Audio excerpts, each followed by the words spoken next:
Vinodji, for that amazing introduction. It's a real honor for you to include me amongst four of your favorites. I'm guessing the other three are your wife, Narendra Modi and Rahul Gandhi.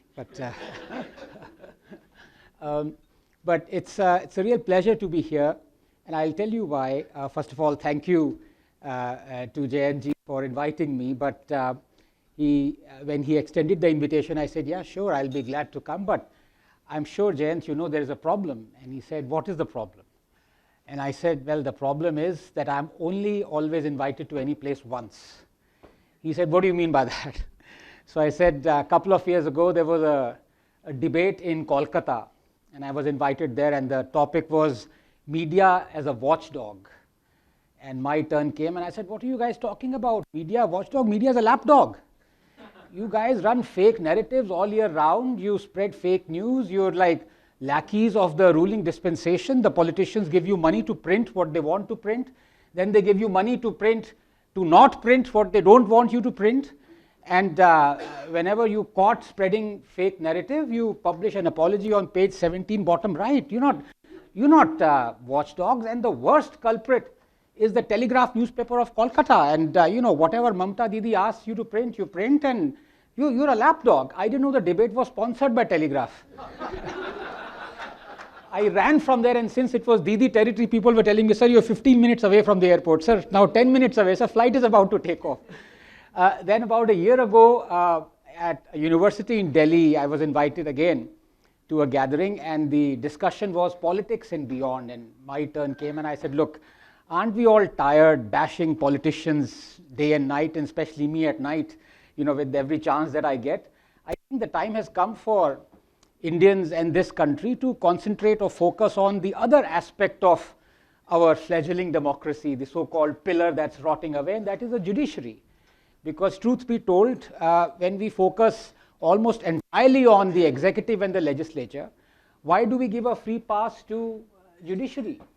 Ultimately, it is also a pillar that is almost rotten, almost about to crumble, to take the entire building along with it. And I gave a few statistics. I said right now 53 million cases are pending in India. And at the rate at which we are going, disposing of those cases, it will take us 323 years to clear the backlog.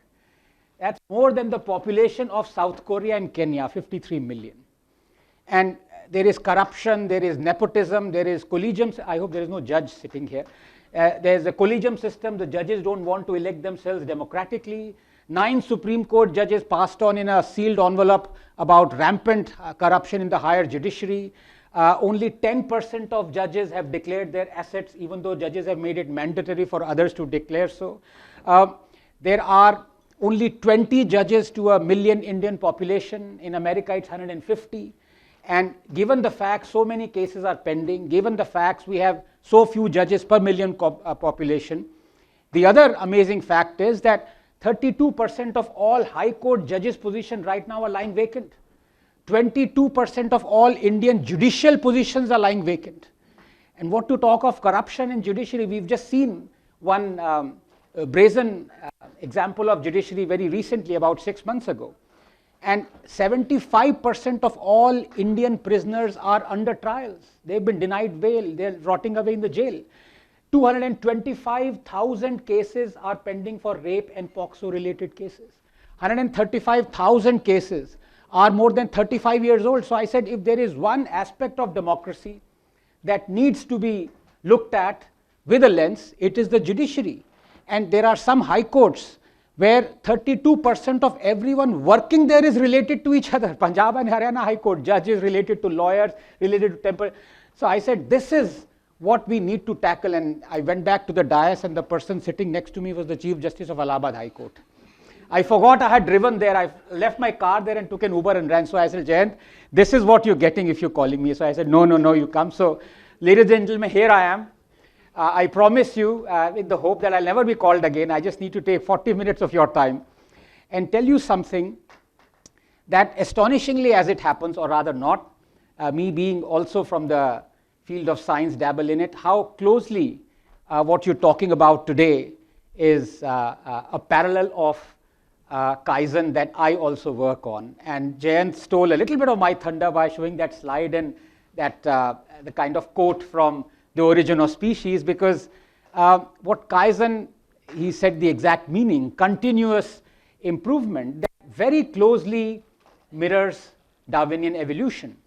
But then when Vinodji kind of self-corrected it by saying it's not just continuous improvement, it is continuous change, that exactly mirrors Darwinian evolution. Because ultimately, what is improvement? In terms of evolution, more starkly human evolution, you can't say if evolution has happened that is improved matters or not. It's just adaptability. And when we are talking of human evolution, of course, from the time scale of the creation of universe to where we are today, 14 billion years, we are continuously evolving. Kaizen is happening every millisecond without us sometimes being totally blissfully unaware of it. In the lab, I accost evolution every 5 or 10 minutes whenever my students grow a bacteria and I can see they are responding to a stress, they are surviving an antibiotic resistance that is given to them.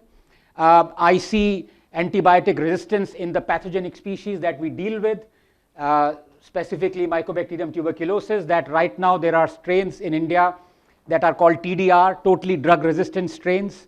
So you have MTB that is resistant to all the first 12 antibiotics that are known. A new antibiotic has come in, Bedelacquine, but it's so closely regulated by the High Court that you need its permission in order to administer it. People are so scared of resistance now.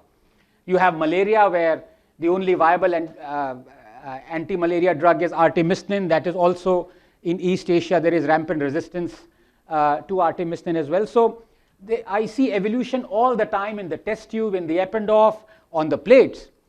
But most of humanity doesn't see it. Well, it has happened. And contrary to what we might think that it's taken millions of years, sometimes it's taken as few as 5,000 years. One of the starkest example is lactose tolerance. Whenever we have weaned off mother's milk, we start becoming lactose intolerant.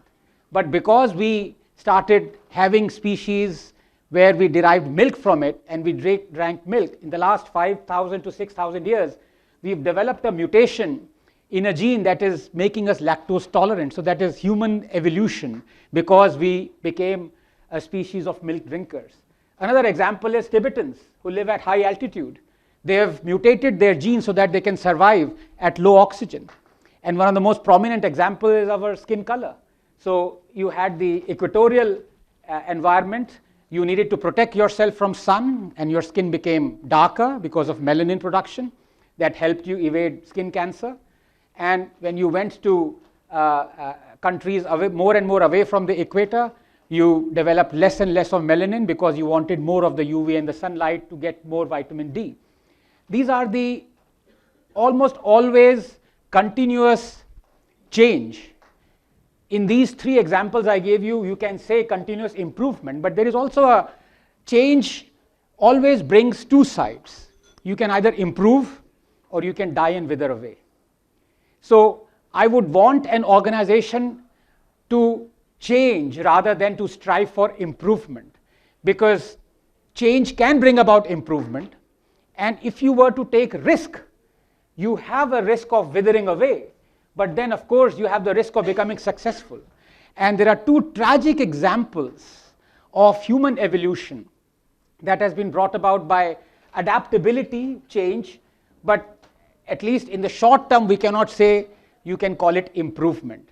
And one is that more and more elephants in Africa are being born without tusks, because the elephants with tusks are poached. And so the elephant evolution has brought out this strategy that only those elephants are able to survive that are not born with tusks, because the poachers leave them. In fact, in Mozambique, there's almost double the percentage of elephants that are born without tusks now. That's a tragic aspect of continuous change rather than continuous improvement. Another very drastic and very disturbing aspect, this time related to human evolution, is that in fact, a very prominent paper came out about 7 or 8 years ago, that there will come a time when humans will stop bearing children through normal birth, normal delivery. Because of such high prevalence of cesarean section, only those babies are born whose heads are larger than what can be passed through the pelvic bone. So human evolution will make it in a way, in a manner where you would have to have a C-section in order to have a delivery. The point I'm trying to make is that everyone around us, every living system, sometimes you can say even non-living systems, even elements, they react to environmental change. They adapt. They may improve, they may not improve. If they don't improve, they die away. A new antibiotic comes, it kills most of the bugs die. But 1 out of 1,000,000 bugs survives, and that is the bug that prospers. That is the bug that is resistant.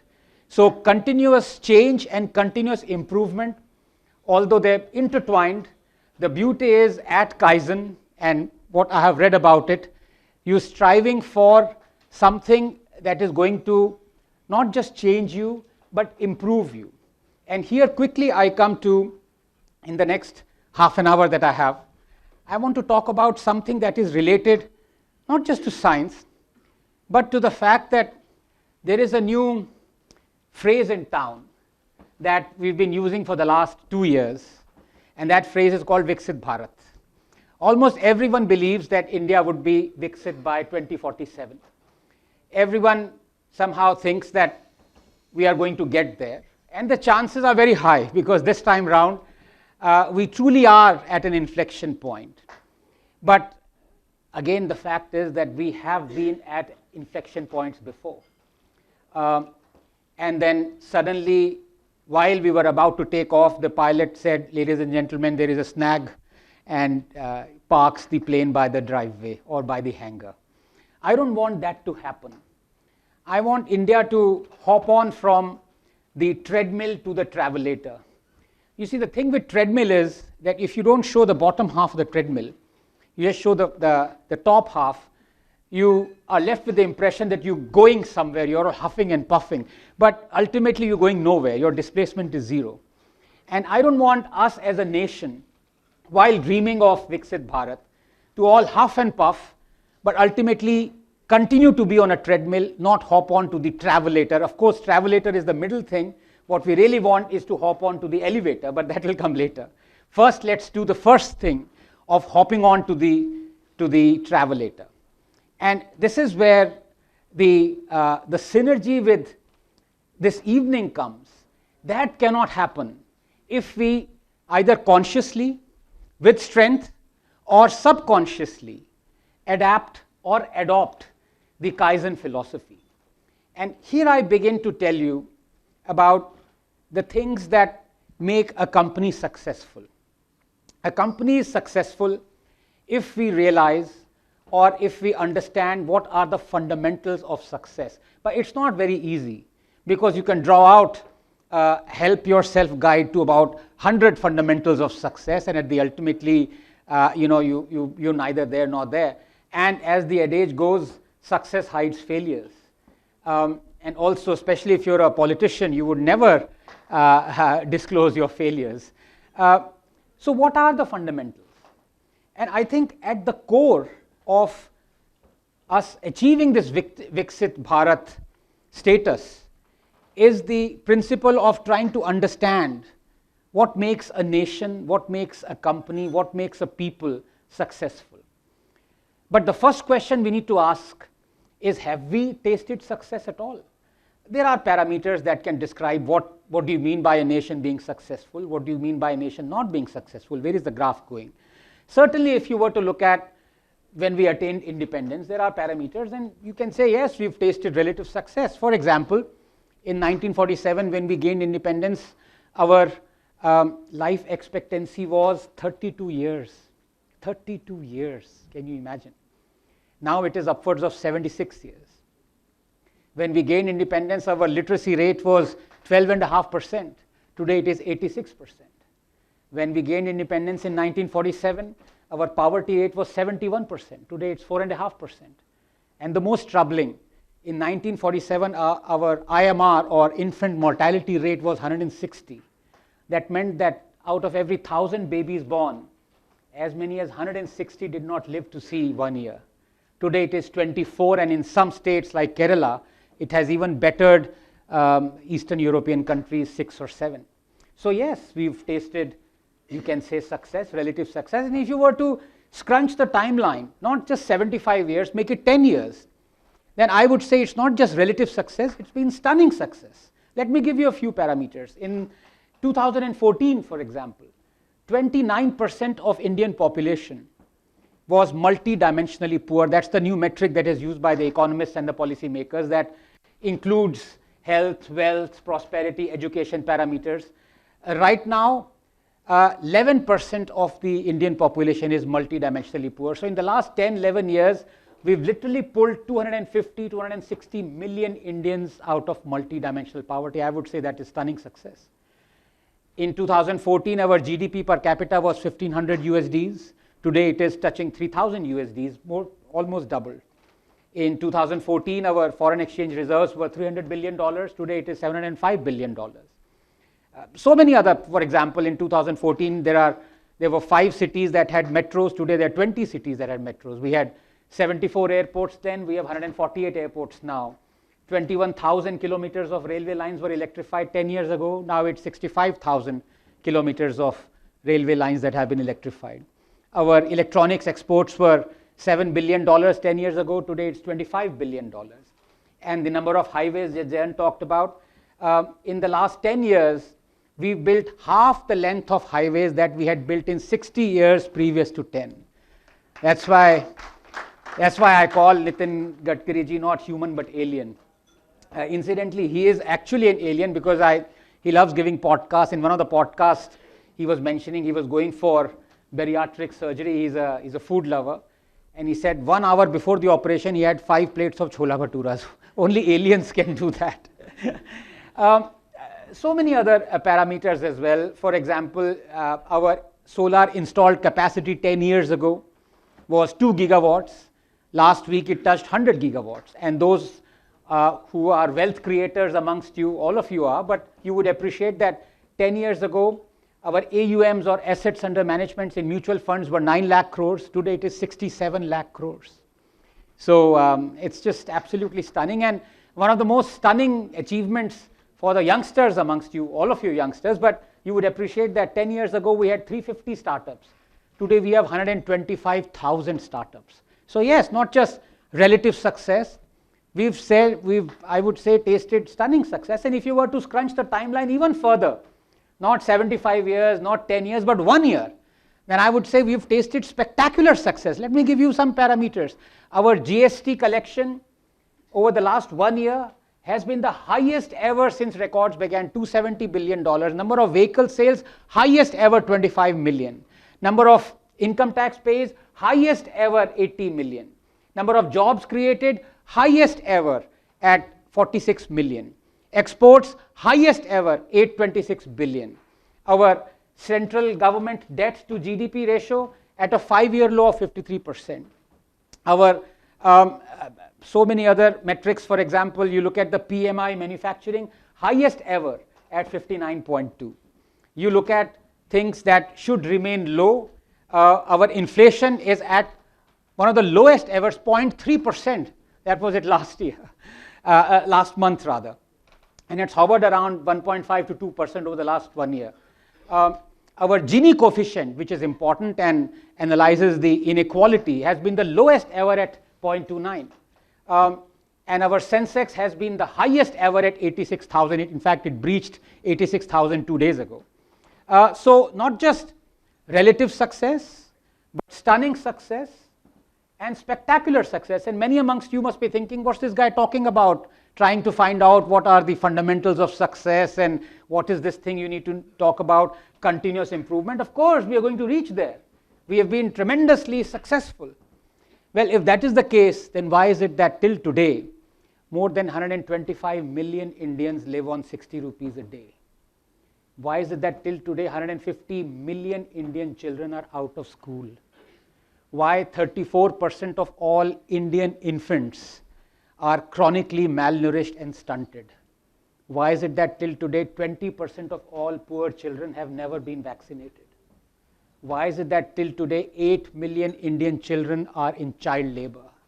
Why is it that till today 18 million Indians are in bonded labor? Why is it that till today only 50% of India is connected through network? Why is it that till today only 2% of adult Indians pay tax? In the UK it is 66%. Why is it that India is ranked 111th in the World Hunger Index? And why is it that we are ranked GDP per capita 136th below Sri Lanka, and until a few months ago even below Bangladesh? So clearly, while we've tasted success, stunning success, spectacular success, there is also the other side, that if you do not think about, if you don't understand why is that happening, I'm afraid we will not be able to forget about tasting success in the short term or the medium term, but definitely not achieve the status of Viksit Bharat which all of us want. And I believe one of the fundamental reasons why this is the case is that we are confused. We are confused about precisely this Kaizen. We are confused about how to improve. We are confused about what our role should be. And if you don't understand what our role is, how can you improve? Either incrementally or through a much faster mechanism. And let me exemplify that by asking for a show of hands. If I were to ask you, for example, can you name me just one government policy or state policy in the last 75 years that has helped our Indian economy grow the fastest? Just one. What would you say? Anyone? Please, feel free. Just one policy. GST, absolutely right, yes. Is someone who loves tax, yes. But GST is absolutely right. It's actually really taken India to a path of recovery and also growth. Anybody else? Economic liberalization, sir. Absolutely, that is the standard correct answer that everyone gives. And it is so true. I mean, in 1990, when I talk about today, our foreign exchange reserves are $705 billion. They had dwindled down to $3 billion in 1990. In fact, we had mortgaged 67 tons of our gold. We had loaded them onto ships. They're about to dock in England. And then came economic liberalization. So whatever success we've tasted is because of that. So absolutely true, one policy. Anything else? Digital India, Make in India, yes, Digital India. Everyone's talking about Digital India. So of course, but did you notice something? And there are so many others, Mudra loans, Jan Dhan accounts, everything. I framed the question in a way that I asked you one policy that has made our economy grow the most. So of course, all the answers were related to economy, to finance. What if I were to tell you that one single government policy that has helped our economy grow the most in the last 75 years has got nothing to do with the economy at all? It is the midday meal scheme. Every single day, 130 million children go to school. Every single day, 130 million children, and their parents send them to school so that they may get wiser, they may get good education, but more importantly, they may get healthier. They may get a nutritious hot meal that is today mandated by our Supreme Court to be of a minimum of 430 kilocalories every single day. And the person who thought of it never even went to school, K. Kamraj. That's why I say, ladies and gentlemen, people of our socio-economic strata, when we say, oh, we need a politician who should be an undergraduate, a graduate, a PhD, a doctor, an engineer, an MBA, a hotshot, he's going to take us. Here is a man who helped our nation grow the most through midday meal scheme, and he never even went to school. And that right there is the role of the state. The role of the state is to create a healthier, wealthier, wiser, more adaptable, more flexible workforce. The role of the state is not to use that workforce. The role of the state is to create that workforce and give it to you, the wealth creators, for you to use it. And ultimately, that is how the nations prosper. When the people are using the workforce that the state has helped create, not when the state is using that workforce. And sad part is that in the last 75 years, and troublingly even today, presently, the state is doing exactly the opposite. The state is confused about its role. It's almost as a confusion that shrouds us. The state is using that workforce, and I give you a couple of pertinent examples because time is also of essence here. I demarcated 4 categories out here as to what the role of the state should be: to create a healthier, wealthier, wiser, more adaptable, more flexible, or as more Kaizen workforce. So let me address some of these categories, starting with the 4th one: how to create a more adaptable, more flexible workforce. 44% of Indian labor force, that's about 600 million, give or take a few. Some say it is 585 million, some put the figure to 615 million, and average 600 million. 44% of Indian labor force or workforce is involved in agriculture. 44%. A sector that is contributing pitifully 13.5 to 14% to our GDP. In the West, it's not more than 2% of the workforce that is involved in agriculture. Even in middle income economies or the economies who are aspiring to become developed while they are still developing, it's not more than 3.5 to 4%. In India, 44%, is almost 250 to 300 million people are involved in agriculture. A sector that contributes pitifully to our economic growth, where from production to purchase, everything is medieval. And I need to get a little bit detail into what ails this sector, because then the problems also become very clear as to how confused the role of the state is. So let me break it down, this sector, into where we produce, what we produce. Let me start with where we produce. 70 million hectares of Indian agricultural land. That's almost 40% of all available Indian agricultural land. 70 million hectares has been almost completely devastated by either floods or droughts in the last 6 years. 110,000 farmers have committed suicide in the last 10 years. You know, it's tragic. Even if one person working in any sector commits suicide. I know every suicide is a tragedy, but if in IT sector there is a suicide, the news runs for a week. You go into detail, the channels go and visit everywhere. What happened? What is ailing the sector? One suicide. Here, 110,000 farmers have committed suicide, and we don't even blink an eye. 82% of all farmers and cropland are not insured. Almost 40% of all Indian agriculture is directly dependent upon the monsoon. Coming to what we produce, India is the world's 2nd largest producer of sugarcane. Every year we produce almost 500 billion kilograms of sugarcane. Now, all of you know sugarcane is an extremely water-intensive, water-guzzling crop. So it requires 9% of arable land, but almost 72% of irrigable water. In fact, the water required to grow 500 billion kilograms of sugarcane is 1 quadrillion liters. I didn't even know the word quadrillion. I thought things finished after a trillion. But let me put it in perspective for you. That's the amount of water that is present in 10 Ganga Sagar dams. That's the amount of water, drinking water, we are using to grow 500 billion kilograms of sugarcane. And sugar prices, they have halved in the last 7 years. Our water availability per capita has shrunk almost 50% in the last 40 years, from 3,000 cubic meters to 1,400 cubic meters. The United Nations defines the water availability per capita for civilized living to be 1,750 cubic meters. So right now we are uncivilized. We don't have water to give to our population, and we are growing a crop that is drinking up all our water.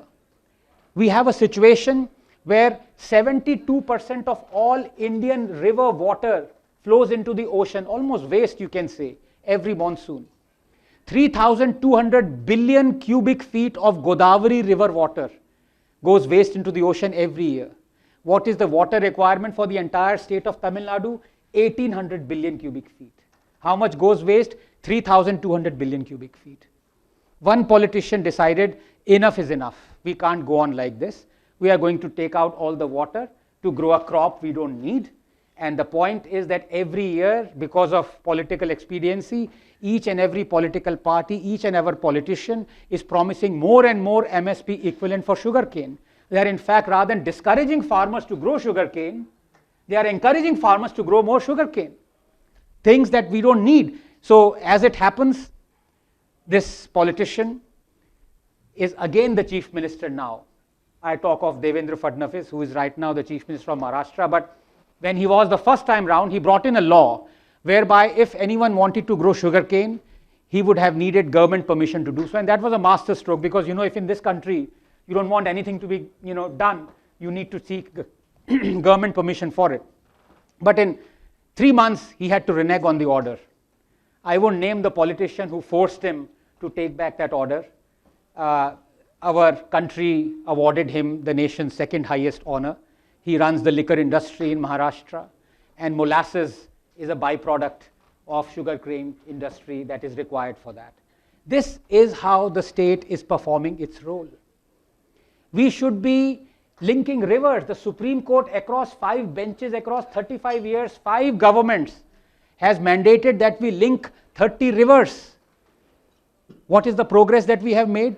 In the last year, the first such river link, Ken Betwa, the foundation stones were laid by Narendra Modi. 30 years and we've just started on this. What is it that the state is doing? Well, it's not that the state's been sitting idle.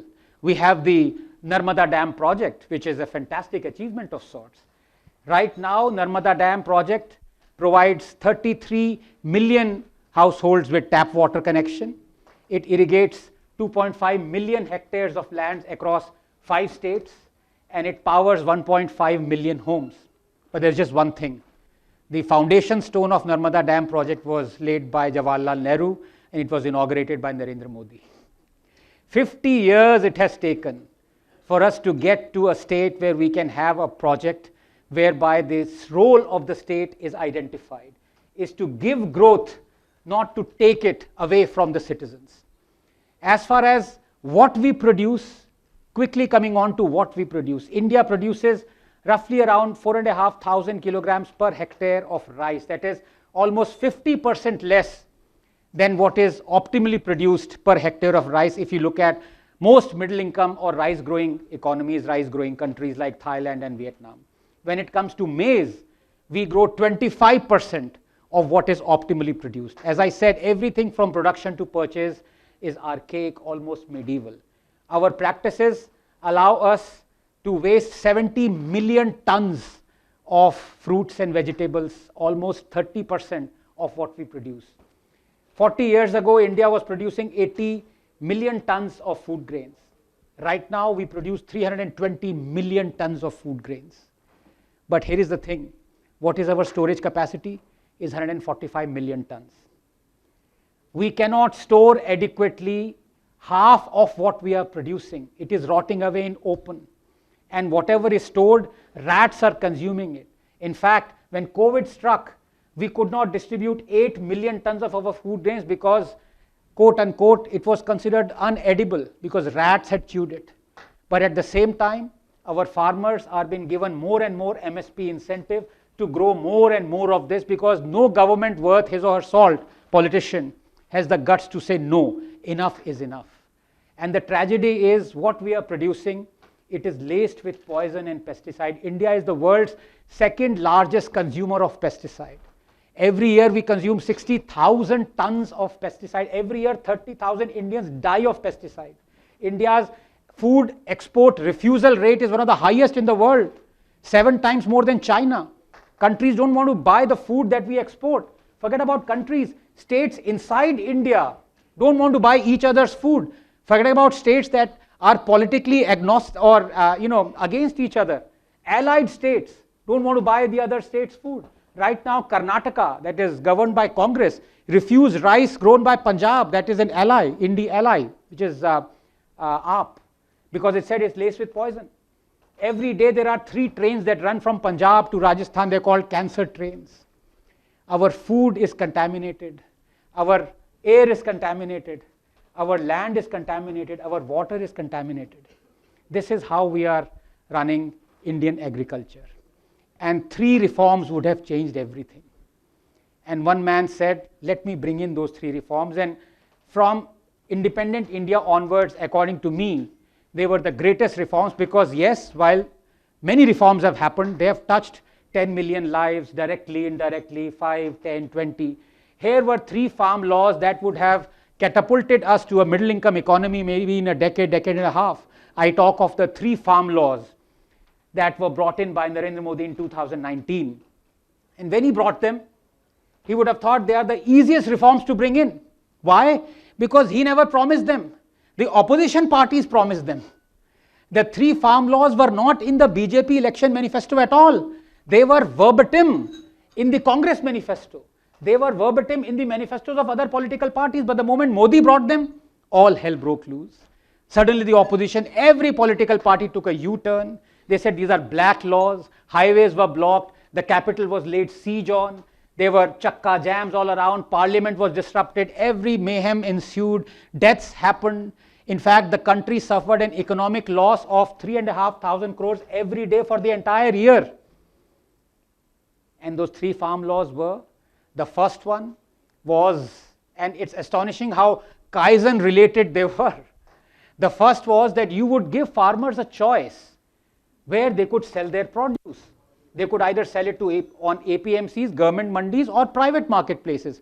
And I ask you, is that not the cornerstone or bedrock of how economic progress should happen? That the creator should be given a choice where you want to sell. How would you feel if some of you in this audience produced a magnificent product and you wanted to sell it, but the government came along and said, I'm sorry, you can't sell it on Amazon. You have to sell it on a government website that works only 10 minutes in 24 hours. You would sue the pants of the government. But we didn't allow farmers to think for themselves. The second law was to do away with the emergency provisions of the Essential Commodities Act. Now, this was a semantic that was brought in by the bureaucrats, where overnight they would change the term storage to hoarding, making the farmers or the businessmen liable for non-bailable arrest. And as a result, no politician, I beg your pardon, no businessman, no farmer worth his or her salt was prepared to make state-of-the-art go down so that you could store perishable material. I told you 70 million tons of what we produce goes waste every year. 30% of all fruits and vegetables. You've seen almost every week, every 2 weeks, you have farmers who are dumping their produce, thousands of tons of onions, tomatoes, potatoes on the road. Disturbingly, they've started dumping milk also on the thing because of lack of this. That was the second. What was the third? Was contract farming. Again, to give the producer, the farmer, who has the tools and the means, a choice. He could be approached by a business conglomerate or an organization to say, why are you cultivating a loss-making crop? Why don't I give you money and I ask you to grow a cash crop, and you can then go ahead and do that and make profit? That again is a choice that should be given. Ultimately, the farmer could refuse it. And the tragedy was that the third farm law was not just promised by the Congress, it had implemented it in the erstwhile Congress-ruled state of Punjab. It had a Contract Farming Act. Captain Amrinder Singh was already doing that. Every UPA agricultural minister, all Kisan unions were for exactly these 3 farm reforms that Modi brought in. But then when Modi brought in, everyone took a U-turn. But you know, on one level, I don't mind Modi reneging on the promise, because that's what politicians do. In fact, if you were to do a blood test of a politician, I hope nobody minds, especially Dinesh ji is a very kind person, but you would find less of cholesterol, more of hypocrisy. So I don't mind politicians reneging on their promises. What really angered me was that one hallowed principle of our democracy asked what it did, and I talk of Supreme Court. When the matter was being heard, the Supreme Court asked a very troubling question. It said, all we see around are those people who are against the farm laws, those 2.5, 3 million middlemen, as I call them. Where are the people who are for the farm laws? We don't see them. So in a sense, Supreme Court was asking those 300 million farmers to drop whatever they're doing. They plow, they stop their tractors, and they're growing rice in far-flung areas of Telangana, growing whatever they were in wheat or Tamil Nadu. Drop whatever they were doing, hop onto the nearest tractor, bus, train, come all the way to Tilak Marg and stand outside Supreme Court and say, my lord, we are for the farm laws. Is that how democracy works? No. That is how anarchy works. And when the Supreme Court stayed those 3 farm laws, just a week after that, the committee that was constituted by the Supreme Court to look into the viability, 82% said the farmers and farm lobbies were for the farm laws. But by that time it was too late. This is the classic case where the state was confused about what its role should be, where continuous improvement should have happened. but it was just stalling of, even forget about improvement, stalling of a smallest, minutest of change that could have been brought about. Let me quickly give you another example. Paris, and I talk about adaptability, I talk of the small changes, continuous changes. One city, Paris, attracts 25 million foreign tourists a year. One country, India, 1400 million population, attracts 11.5 million. Paris, 25 million, India, 11.5 million. Tourism as a sector should be employing 5 times as much as it does right now, 30 million. Tourism as a sector directly contributes only 2.6% to our GDP. It should be 5 times that. We have an 8,000-year-old culture. We have hundreds of languages, dialects. We have vistas from oceans to deserts to snow-capped mountains to God knows what, Sundarbans. We have 44 World Heritage Sites. Greece has half as many, and yet Greece, a small country like Greece, attracts 3 times as many foreign tourists as we do. The Sun Temple at Machu Picchu, Peru, attracts 1.5 million foreign tourists. The Sun Temple at Konark, 9,000. UAE, a country of 9 million population, has more hotel rooms than India. China has 100 times more hotel rooms than India does. Bodh Gaya should be the Vatican of the East. That's the place where Lord Buddha attained nirvana. We have 535 million Buddhist population around the world. They should be China, South Korea, Japan falling over each other to make Bodh Gaya the Vatican of the East. And yet the annual budget of the municipal corporation of Bodh Gaya is less than the production budget of the failed movie Adipurush, 500 crores. Bodhi tree, under which Lord Buddha sat and attained nirvana, 0.25 million tourists visit Bodhi tree. The Buddhist population, 535 million. The most sacrosanct place, the Bodhi tree. How many visit?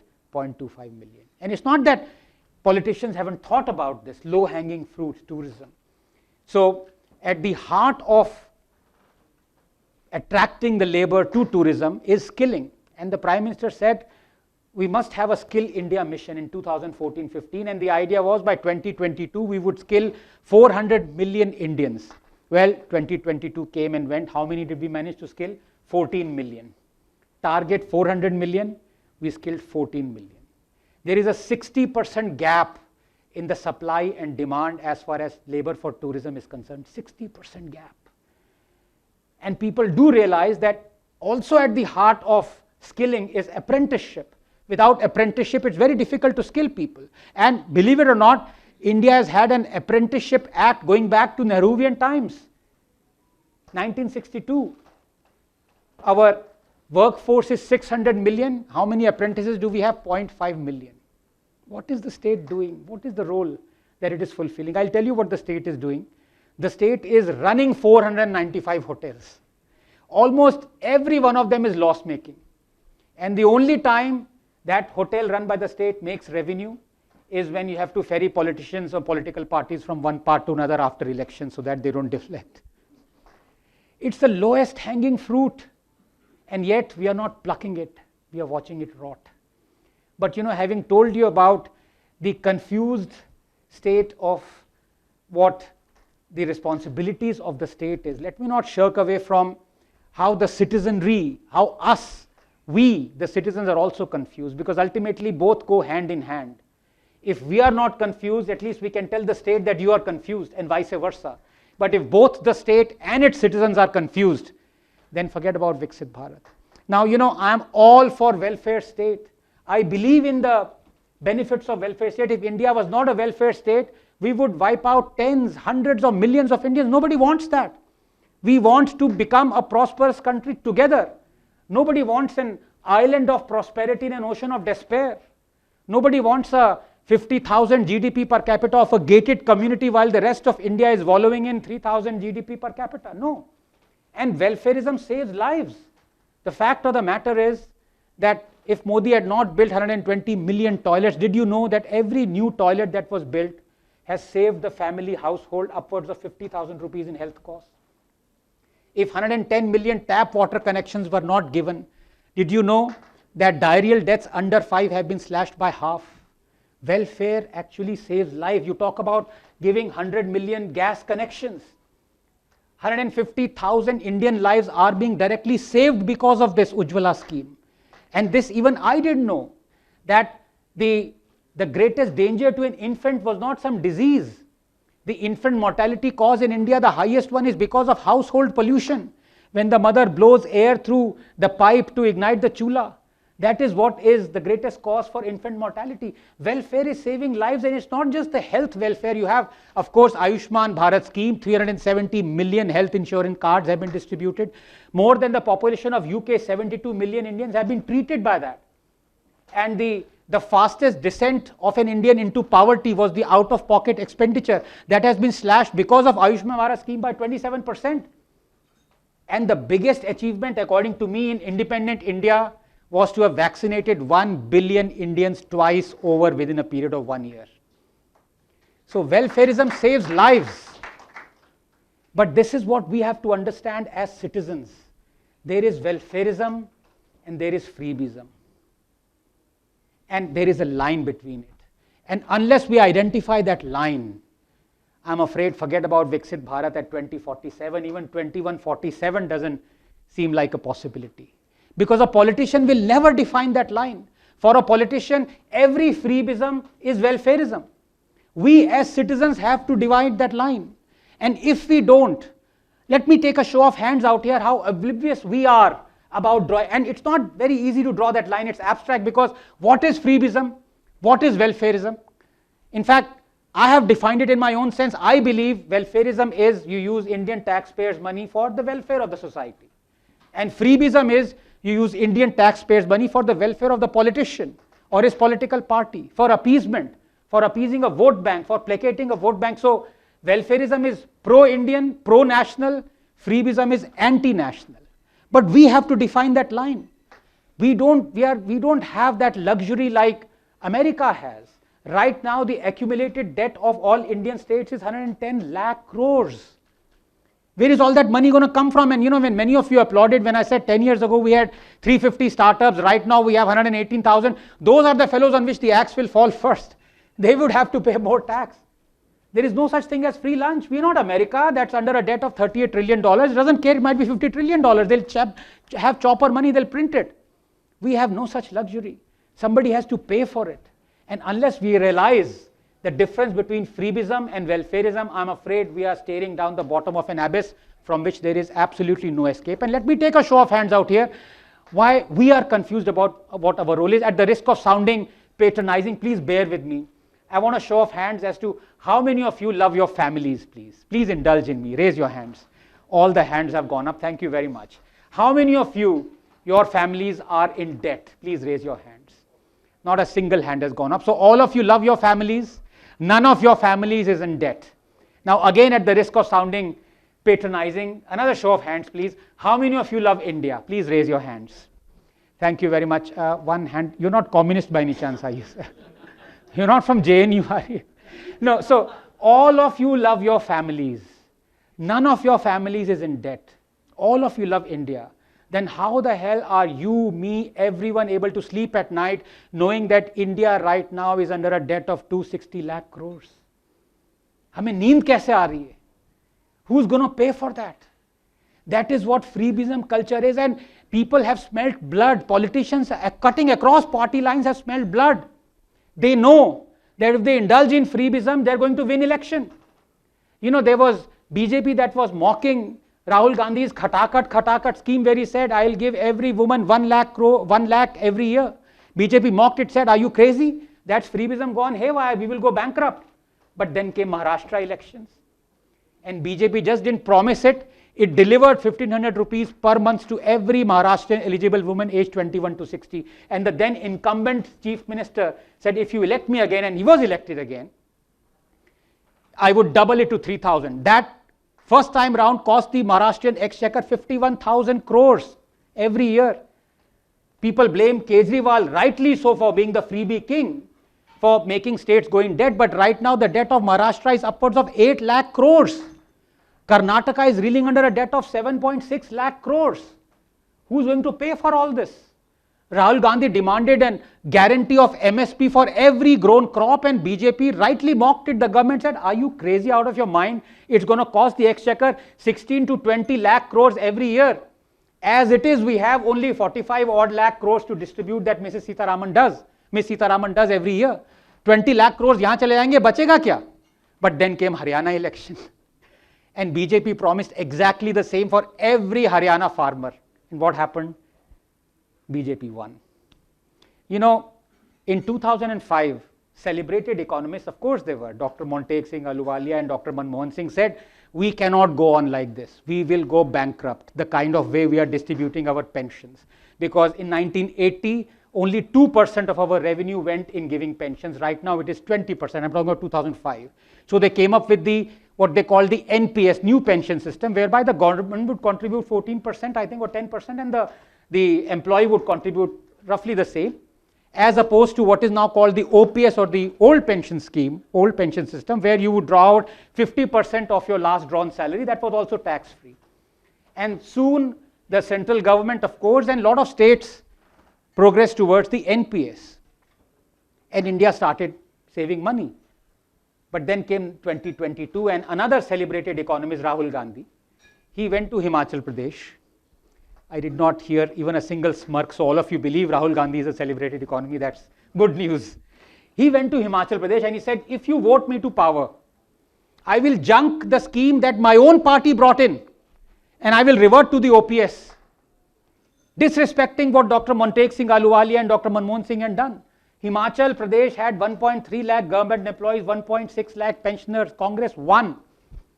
And it wasn't Modi who coined the word Revadi first, coining freebies. It was Dr. Montek Singh Ahluwalia of the Congress. He got up and said, don't do this, you will go bankrupt. The RBI governor said, you're now spending 5 times as much than if you were doing NPS. Don't do this, you will go bankrupt. Nobody heard until a year ago. The Chief Minister of Himachal Pradesh got up on the floor of the assembly and said, yes, we are bankrupt. We don't have money to pay salaries. They were about to tax if a family had a second toilet. The Himachal Bhavan in Delhi has been mortgaged. 74% of all Himachal's revenues right now are going in propping up the OPS. This is what freebism does. And finally, let me end by telling you about the mother of all freebies, which is the minimum support price, or the MSP. Now, this is a Soviet Union era relic where at one point we might have needed it, but not now. It's like a sarkari assurance, sarkari naukri. And common sense economics tells you that if you promise a return to any farmer, more and more of that crop will be grown by the farmer. And as a result, the farmers of Punjab, Haryana, and increasingly other states are growing only the crops that the government guarantees it will procure. And no politician worth his or her salt can refuse the procurement. In fact, our buffer capacity is 41 million tons mandated by the parliament. It hovers around 25 to 30 million tons. 2 years ago, we had 100 million tons, 60 million tons over and above the procurement limit, because no political party, no politician has the guts to say, no, we must stop procuring. Every year, 3 to 3.75 lakhs of government funds, our money, goes in procuring the food that we don't need. We can only store half as much. 145 million tons is stored in the open. Farmers have lost 45 lakh crores in the last 16 years. This is ICAR study for faulty MSP and agricultural produce pricing. That is the situation as far as MSP is concerned, but all of us still believe that it's got nothing to do with us. It's not going to touch our socio-economic strata. It's something to do with farmers and agriculture. Well, think again. Let me give you a stark example. You see, with the government guarantee of the MSP, more and more farmers started to grow only rice and wheat. And rice is a tremendous water guzzling crop. So as a result, the water table of Punjab and Haryana went down alarmingly. And for once, the politicians were alarmed. So they brought in a law that said that rice sowing season has to be delayed so that it coincides with the monsoon. And as a result, the rice harvesting season was also delayed, so it coincided with winter. And right now, you've seen last month, right now, the AQI of Delhi that should be presentable 30 or 50, is touching 700, 900. In fact, it touches 999 only because the meter has only 3 windows. It might as well be 4,000, you never know. Every year, 30 to 35 million tons of rice stubble is burnt. Let me put things in perspective for you. 2 years ago, 70,000 farm fires happened in Punjab, Haryana and UP. 70,000 farm fires. 17,900 square kilometers of agricultural land is on fire for a month right next to Delhi. And you believe it will not affect you? You believe it will not affect your health? Is it something to do with farmers? Right now we are spending 150 times more in curing respiratory diseases because of the stubble burning than if we had bought happy seeder machines that would have taken out the rice stubble in an eco-friendly way that cost only $70 million. What was the government ad budget for Punjab, Haryana and the central government in the last 3 years? $1,300 million. That is why I say we are a banana republic ever since we became a republic. But ladies and gentlemen, हमें तो banana republic से republic बनाना है. If we don't understand what the role of the state is, if we don't understand what continuous improvement means, what the role of the citizen is, how can we achieve Viksit Bharat? I shall end there. Thank you so much.